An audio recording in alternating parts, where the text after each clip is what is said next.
My name is Courtney Proctor and I'm a volunteer with Skills Alberta.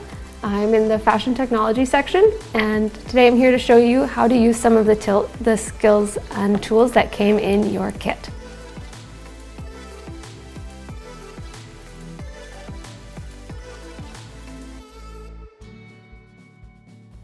You can just put it right in front of you. You want all of the numbers and the letters. So all of these things are going to face the user. You'll have different pieces to plug in. So for me, this is the pedal. This will control the speed and make your machine go. So that just plugs in over here, and then you'll need your power cable. So attached to your box when you received your machine, you should have found a bag that has a spool of thread, and it may be pink, it might be clear, a little bobbin. So the bobbin and the thread work together to make every stitch. We can start by threading our bobbin. So on this window that came from the presser foot area, you'll find if you haven't released it yet, you just pull the serrated little black rectangle to the right and it will pop right up. It's going to show you a diagram to threading your bobbin. So you'll see the bobbin is placed with the thread tail coming like a P and not like a 9. So just make sure when you are placing the bobbin in the machine, the thread tail is coming out on the left-hand side. It has a little break in the metal bars, and then you're just gonna pull that thread up into the back left-hand corner. You can put the bobbin cover back on here. It should just slide in the 2 prongs to the left, and then you don't have to touch the black rectangle again. It will naturally just adjust and do it itself when you pop it in. We have our spool. So the spool doesn't matter, there's no right or wrong side to put it on, but it is best if you can have the end, it says 100% polyester or whatever fiber content on the bottom, away, you're gonna get a smoother pull. You're just gonna have a little bit of a chunky different noise to it if you put the bottom first.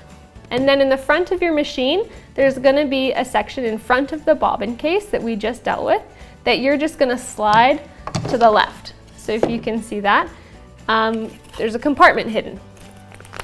So there should be a little baggie in this compartment. So from there, there's this piece. This piece is gonna work in just in the back here and just gently pushes down. It's good to go. And it has a buddy. So what this is creating a nice little spot for us to slide our spool. And you're gonna need this to stop the spool from coming off. So it's a little tight to get on, but that's perfect. It's intentional. It's to keep the spool in place. You don't need to squish the spool. You can give it a few millimeters so it can wiggle a bit, just so it can turn gently. Okay, so now let's thread the machine.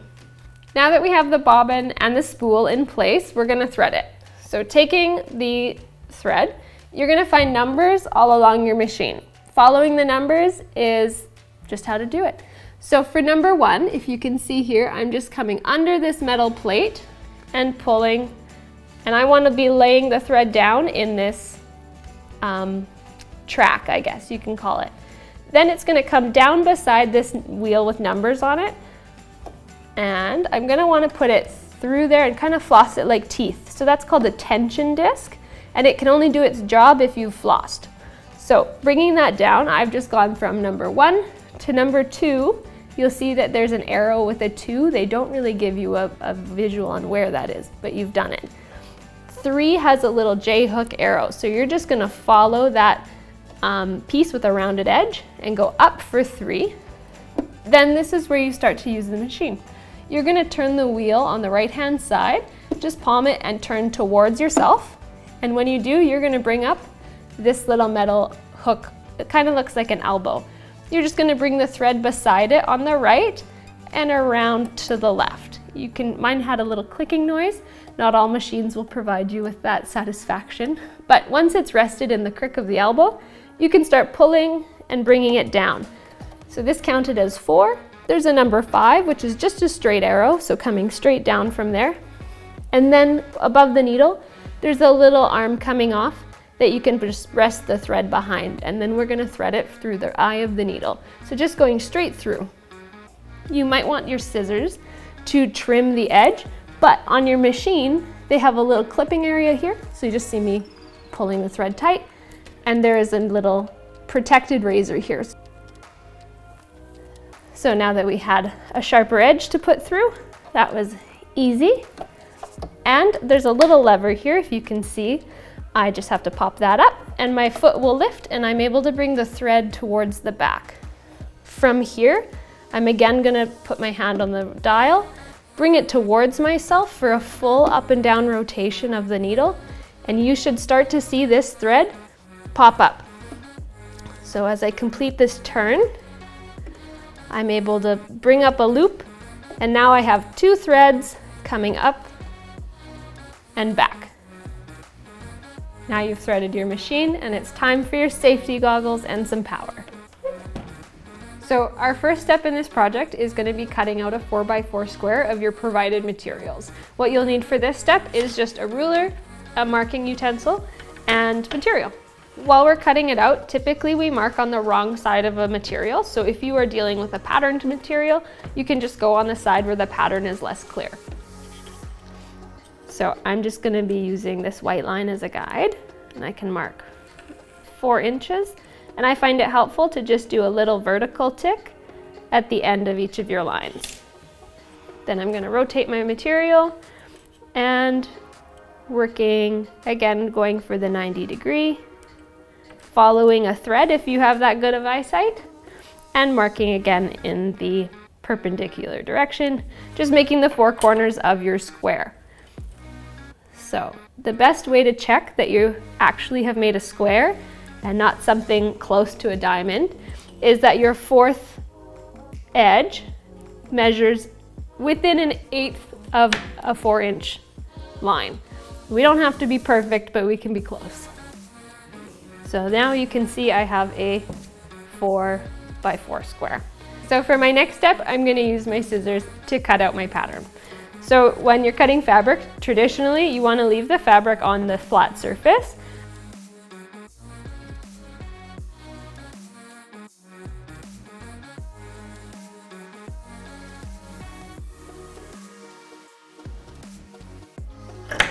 There we go.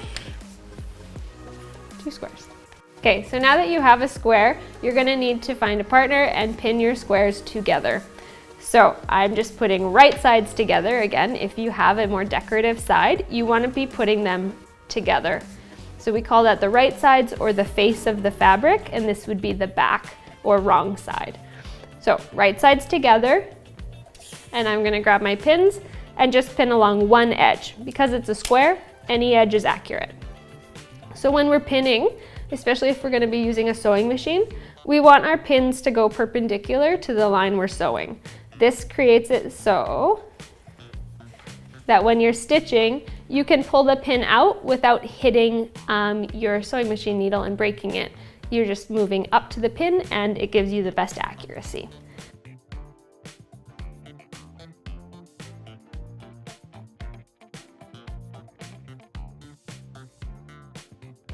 We can turn it on. So just this button on the side, it's gonna flick up, and there you have a light and some motion up here. We're just gonna be dealing with a basic stitch, so you're gonna leave it on the presets. A 0-1 should light up on your screen, and that's perfect. You can leave it as is. There will be 3 buttons in front of you as well under the pink rectangle. One will be for going backwards, and one will be for lifting your needle up and down, and we don't need the one in the middle. So let's start sewing. So I've got my foot on the pedal, my safety goggles on, and my presets are all happy.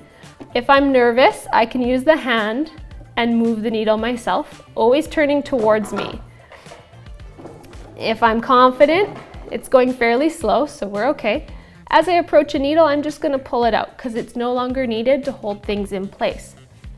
I always start by going backwards a few stitches, and then you can run forward. So we call that as a back tack, and that just stops your stitching from pulling apart. We don't need to do that anywhere along the middle. but we will do it at the beginning and the end. I usually say 3 stitches. So right now I just have my foot gently on the pedal and it's motoring along. As I approach my last pin, I'm just pulling it out before the needle gets to it. And then I'm going to sew to the end. And then I'm going to press the little reverse button, holding it down. 1, 2, 3, and then sewing off the end again. So now that I'm done, I can lift the foot, pull the threads out, and just snip them like that. And I can snip my first starter ones as well. So now I have 2 pieces sewn together to create the start of my quilt. So we've provided you with 2 different types of machines. One was the sewing machine with the pedal, and this is also a sewing machine, but it's a handheld. So there's a potential for multiple sewing to be going on in the same room at once if this was your only machine. Now you can go twice as fast. So we've already attached 2 squares. If we're making a whole quilt or a flag, we are going to be attaching many squares. So I'm going to show you what to do if you are not the first 2 squares. What I'm going to do is find an unsewn edge. So for this one, I have my line already here. Now I'm going to go right sides together again on the edge of this guy. So if you find your squares aren't perfect, what you want to do is center them each time. So if you have a little extra on each side, just keep it centered so that you can not curve your shape. You're going to stay on a straight middle line. Okay. So if you want, you can pre-mark yourself a 1 centimeter guideline to kind of try to follow, or at least a starting point and a finishing point. What happens in between there, we can hope is straight.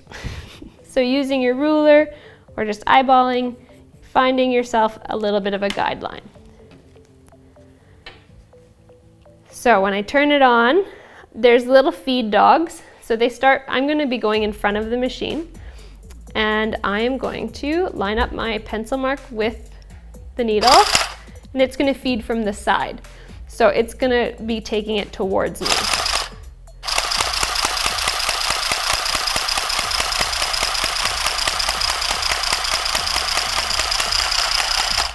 So when I'm complete, I'm actually going to let it run for a little bit because this machine only operates on 1 thread. If you pull, it's going to undo itself and you're going to get a chance to try again. That's what we call a chain stitch. And so on the back, you'll notice it looks slightly different than this one, but it's still going to do a great job. So now we have 3 pieces of the quilt ready. You would just go and press these open and press this open, and you will be left with a row of your quilt.